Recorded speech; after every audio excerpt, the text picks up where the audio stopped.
dili lalim nga mamatyan ka o amahan tungod kay ako ang relationship sa ako ang amahan deepest nga relationship. Siguro lain na itag pag-ina sa ako ang amahan. Ang uban, ila nila as a friend, ila nila as a father-in-law. Pero ang akong pag-ina sa akong amahan, siya din ang ako ang amahan. Pagkanta ganina o kanang Dance with My Father, ni backtrack sa ako ang mga panghitabo, gikan sa ako ang pagkabata, kung giunsa ko pag-atiman sa ako ang amahan. Akong amahan, papagod siya nga moatiman og anak. Panahon nga dunay balatian ang iyang anak, magpakapapagod siya. Kanang bitaw, bata pa ko nga siya gid ang naghatag nako o kusog. Siya ang papa nga naghatag nako o kalipay. Abi na ko.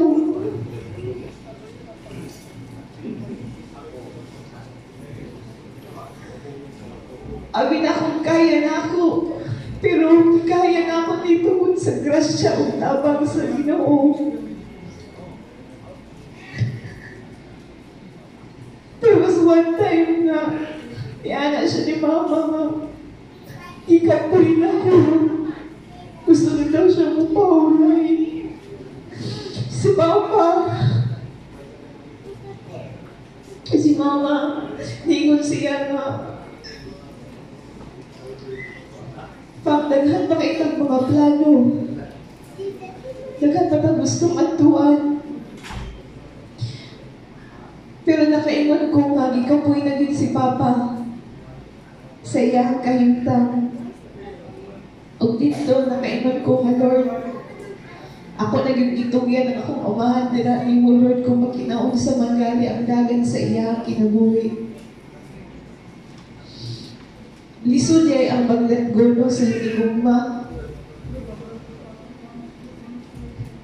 Kana bang grabe kasakit? Pero uban sa tabang sa grasya sa Ginoo, makaya ra gyud ang tanan.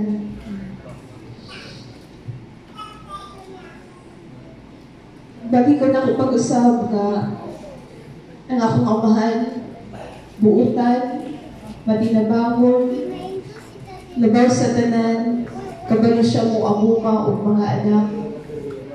Bata pa lang gali ko, masaan ako, tanang event na ko, full support ang ako ang amahan.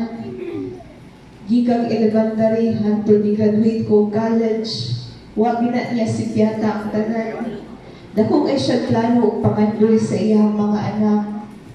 Pero ang tanang mga plano o mga pangandoy nga iyang gitinguha sa iyang anak, gihatag yun sa Ginoo. O karong kagabihion, nalamagid si Papa diha sa Ginoo. Kami nga pamilya, kami nga mga anak, mubati yun ni o kami nga personally. Pero saon naman nga ning anak mo yun ang kamatuoran nga ang kinabuhi, dili yun magdugay aning kinabuhian. O salamat sa life ni Papa, bisa dili na siya kadungog. Pero in behalf sa tanano, nga naadiri karong kagabion, salamat kaayo sa inyong presence nga naghatag ka namo og kalipay ug naghatag ka namo og galasig labaw sa tanan. O God bless us all, mga igsuon. Salamat, Sister Hope. Tinod yun kay si Lolo pa isipay mo ko kung si Hope mahal sa palaong.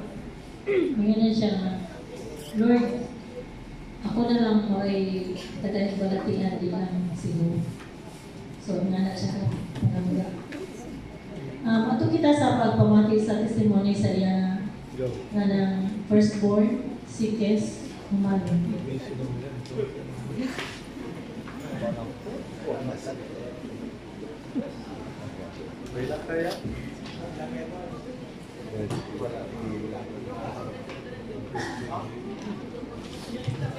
good evening to everyone also.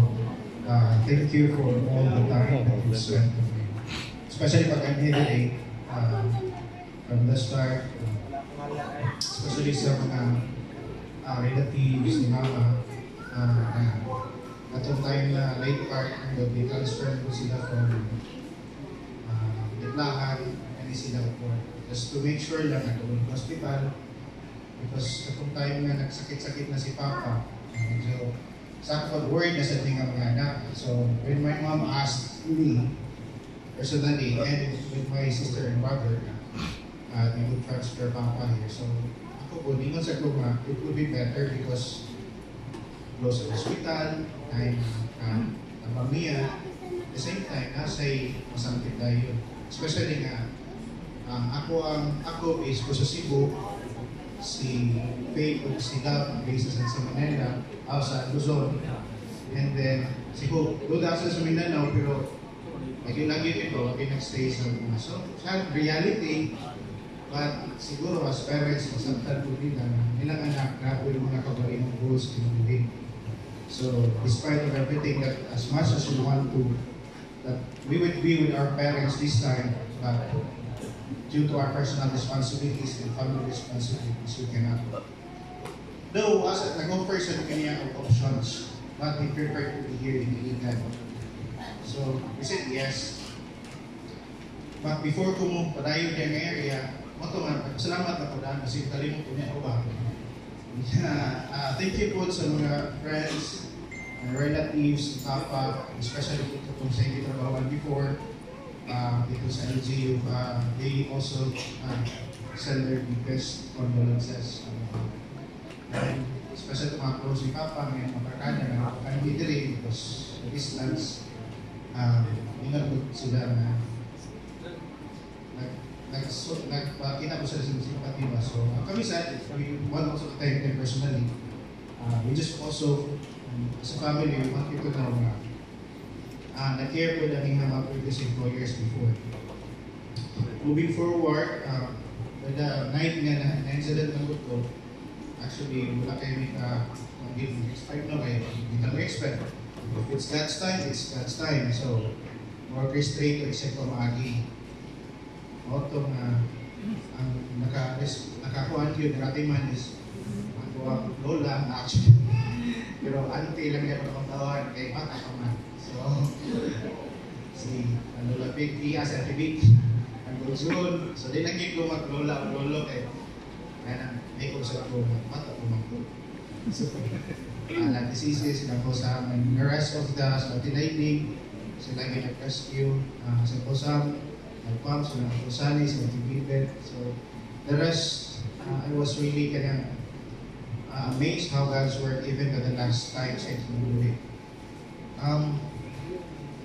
How to describe Papa? Ako, it's okay describe. Until now, I never touched his cafe or nag-uul ko by the time na ito.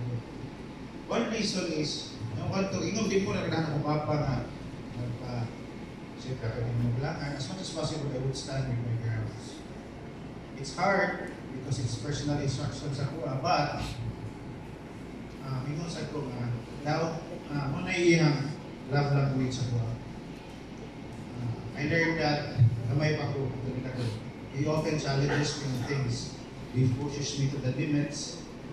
So, in fact, ang pinalin ako makalimtan niya na player mo si basketball, may duwa.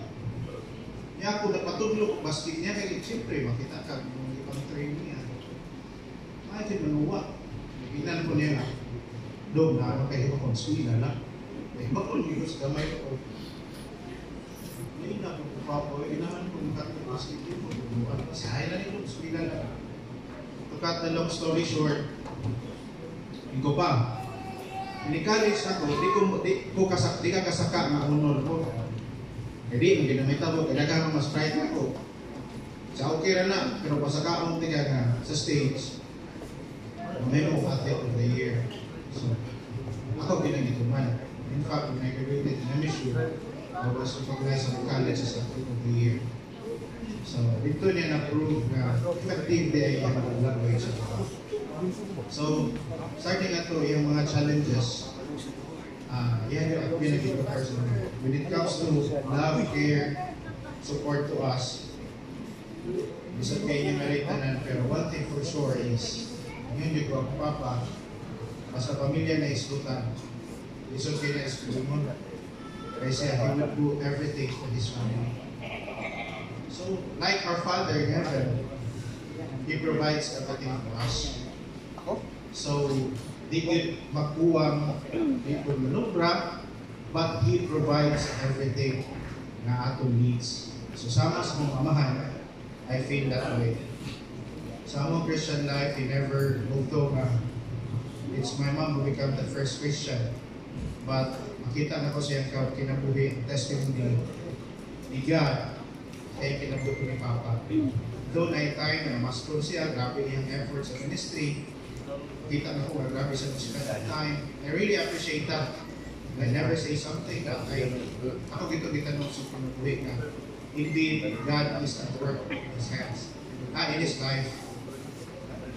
Fast forward and serves as a government, may working in progress yung tanan. So, nakita na ko dito na nasan siya yung mga failure. He was not, I am saying that He is not a perfect father para sa mga, because nobody is perfect.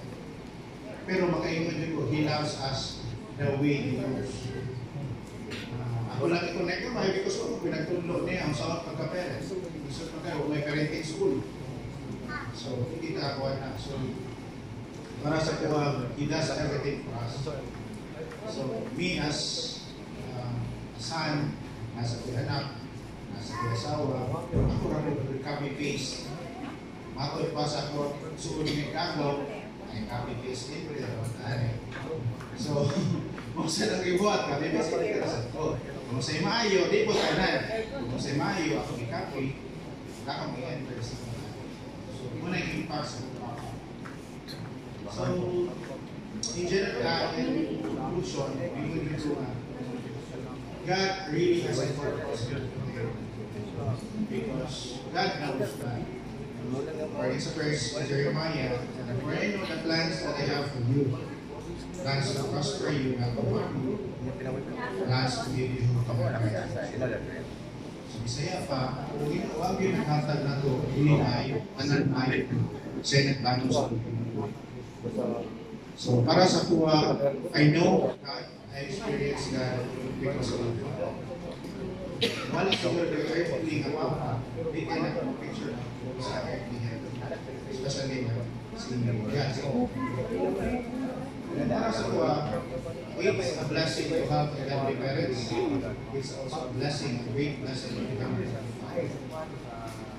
Wala ko karoon na rin, wala sa ko maka-speak boldly sa inyo if they don't know this from Papa. So, again, all glory belongs to God. Ako pinag-ikutan sa amo na agreement. So, ano sa mga verse portahan ni Papa, for me to believe is Christ, because we know the test of us. Everyone knows us. No exemption. Siguro yung karon.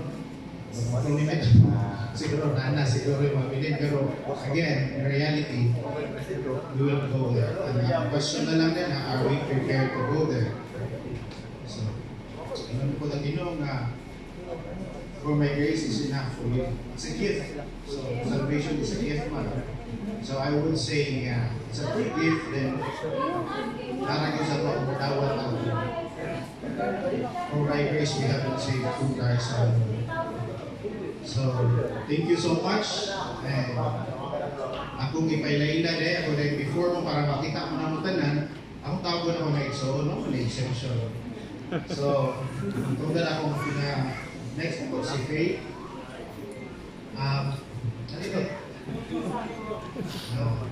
So, ako lang ipaila-ila ninyo akong mga so, para po makaila-ila mo, hindi na ko sila pa istorahan, hanggang mo ni Kuya, ikaw lang. So, next is si Hope.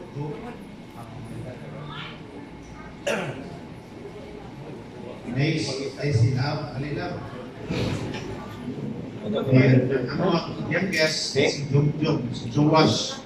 Ang name actually is naging biblical name. Ano, Sunjong. Murag Gawas. So, anyway, these are my sisters.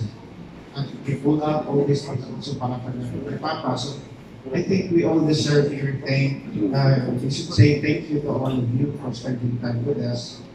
And salamat sa kanila. So, we all bring back the glory and honor to our Jesus Christ, our Lord and Savior. Thank you. Ay, ako mama, nakalimot ko. Sorry, now the next sample. So, this is our mom. So, Alicia, si Jom-Jom, ikawas ng pangas, kita ko ng pangas.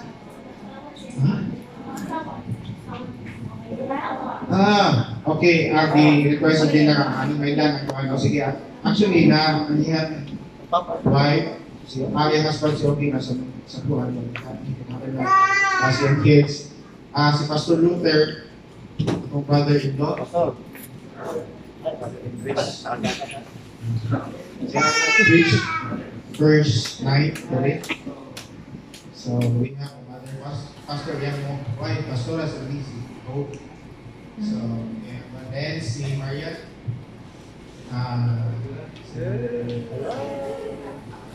so ako na nga ako, dito ba naman sumasawa, ako lang dito lahi.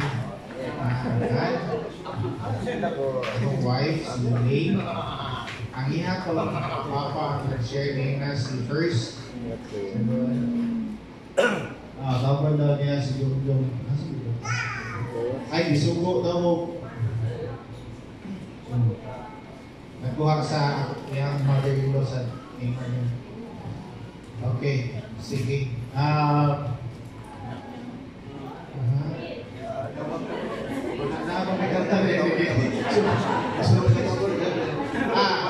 Naaman actually, naaman kanta kutubos ka pa na. Ako na lang panagtawag, pero si Josh.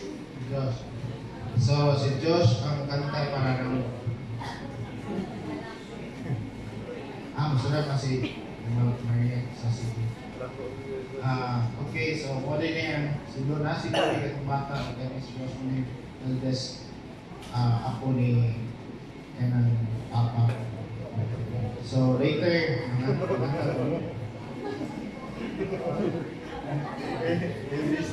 kami na lang din ko na kanta sa damo siguro. Bitaw, later na lang siguro. Prepare sa me, marabak din na prepare. Para di po.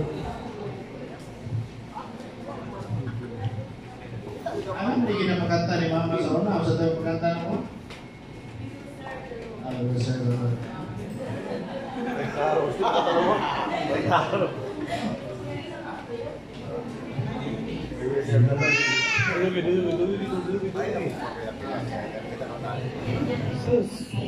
May ako rin kinakanta sa gagmay pa, May.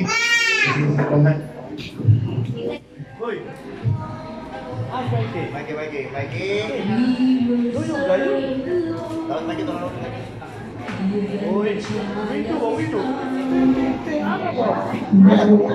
Can separate from the love of God.